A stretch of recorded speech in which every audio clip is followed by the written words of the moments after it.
In today's video, I'm going to teach you how to check and reduce inode usage in Hostinger. If your site feels sluggish or you're running into file limits, inode usage is often the culprit. Inodes are simply the count of individual files and folders in your hosting account. Even tiny cache files add up, so keeping this number under control helps your website run smoothly and prevents account limitations. Start by logging into your Hostinger account. From the main area, go to Websites, open your site's dashboard, and then choose Resources Usage.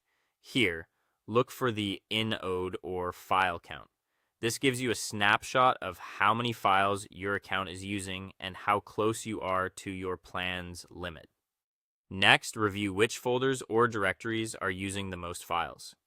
Common hotspots include backup folders, cache directories, whilst temporary files, and media uploads. If you use WordPress, the WP content directory, especially uploads and cache, can grow quickly. Take a moment to note which paths are the biggest contributors so you can target them first. Now, delete unnecessary files, old backups stored on the server, expired cache files, stale logs, temporary files, and unused uploads can all go. Clear plugin or server caches from their settings to safely regenerate only what's needed. If you're unsure about a file, download a backup to your computer before removing it, and avoid touching core system files. If your site runs on WordPress, tidy up your installation as well. Remove unused plugins and themes rather than just deactivating them. Keep one stable default theme for emergencies and delete the rest if you never use them.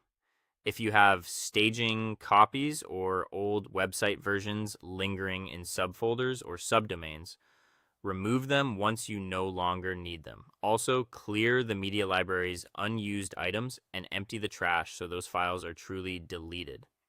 Head back to resources usage and check the inode count again. If the number doesn't drop immediately, don't worry. Updates can take a little time to reflect on the dashboard, so wait a few minutes and refresh the page. Some systems update in batches, especially after large deletions or cache purges. If you're still close to the limit, reduce file-heavy content further by removing duplicate uploads, trimming oversized media, or archiving old files off the server. And if your project has simply outgrown the current plan, consider upgrading your hosting package to increase your inode allowance and give your site more room to grow. That's it. Quick, clean, and effective file management to keep your Hostinger account healthy and responsive.